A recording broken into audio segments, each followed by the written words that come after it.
Okay, let's dive into this. Hiccups, the body's strange reflex. We've all been there, right? You're at a dinner party, minding your own business, and suddenly, out of absolutely nowhere, your body just rebels. But you see, a hiccup is not just a funny, embarrassing little sound. It's actually a sudden, incredibly powerful muscle spasm, and it's controlled by this completely hidden nerve circuit. So in this explainer, we're going to map out exactly what is happening right under the surface. So picture the moment. You're breathing normally, everything is in perfect rhythm, and then bam! What just happened? To the person actually experiencing it, a hiccup feels completely random. It's kind of like a sudden glitch in the matrix of your own body. It's violent, it's unexpected, and there's absolutely no way you can consciously control it. To really set up this physiological mystery, we have to look way past the surface-level embarrassment of the noise itself, right? We need to treat this sudden event like a microscopic crime scene. To solve this hiccup mystery, we're going to look at the precise biomechanics and the neural wiring that suddenly misfired to cause such an abrupt interruption to your entire system. Now, to really understand this, we need to slow time way down. Let's look at this chronological microsecond arc. The entire event actually originates right at the base of your lungs. The core foundation of a hiccup is a diaphragm spasm. You know, your diaphragm is that large, dome-shaped muscle sitting right below your lungs, and it just quietly manages your breathing all day long. No big deal. But during a hiccup, it doesn't just contract smoothly like it normally does. No, it forcefully and suddenly yanks downward. Imagine this peaceful, rhythmic machine suddenly going into absolute overdrive for just a fraction of a second. That sudden, aggressive downward pull, that is the exact spark that ignites the entire hiccup sequence. So how exactly does this single spark build into the sequence we actually feel and hear? Well, let's break down the exact rapid-fire biomechanical sequence of a single hiccup in slow motion. Step 1, as we just saw, the diaphragm suddenly contracts downward. Because of that violent downward pull, we immediately hit step 2. Air forcefully rushes into the lungs. Your body is suddenly taking in this massive, rapid gulp of oxygen. But then, almost instantly, we hit step 3. The glottis snaps shut. Boom! This 3-step mechanical sequence happens in just a matter of milliseconds. It's this rapid-fire chain reaction of contraction, intake, and blockage. And this brilliantly illustrates the middle step, where sheer physics takes over. When the diaphragm has that sudden spasm and violently pulls down, it creates an intense, momentary vacuum right there in your chest cavity. And hey, nature literally hates a vacuum, right? So air from the outside rushes rapidly down your windpipe to fill that sudden void in your lungs. It is effectively a supercharged, lightning-fast inhalation. Now, if this were the end of the story, a hiccup would just be a really sudden, super deep breath. But your body's machinery doesn't actually let that massive rush of air finish its journey. To understand what actually stops that air, we need to talk about what a glottis is. It is essentially the gatekeeper at the very top of your windpipe. It's the part of the larynx that contains your vocal cords and the opening right between them. When you breathe normally, the glottis is just open, allowing air to pass smoothly back and forth. When you speak, the vocal cords within it vibrate.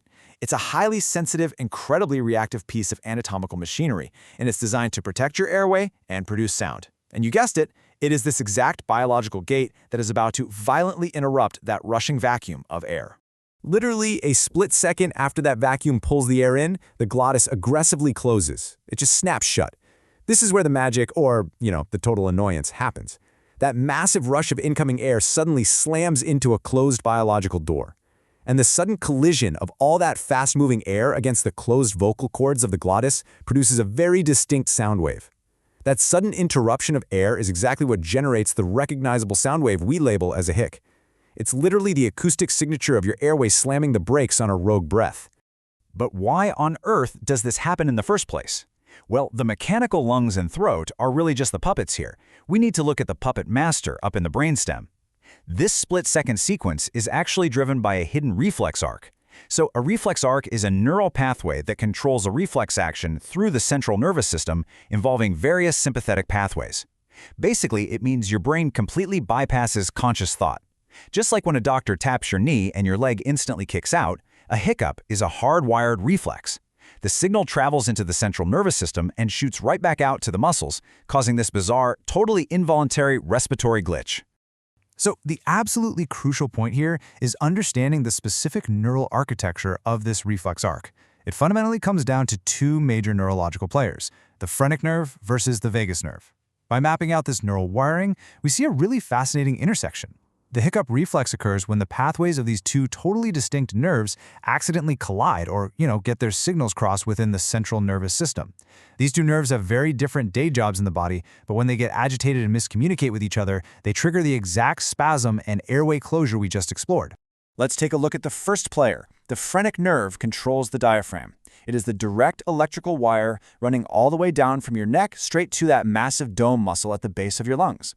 Normally, when you take a breath, the phrenic nerve is the one delivering the electrical trigger, just politely telling the diaphragm to move.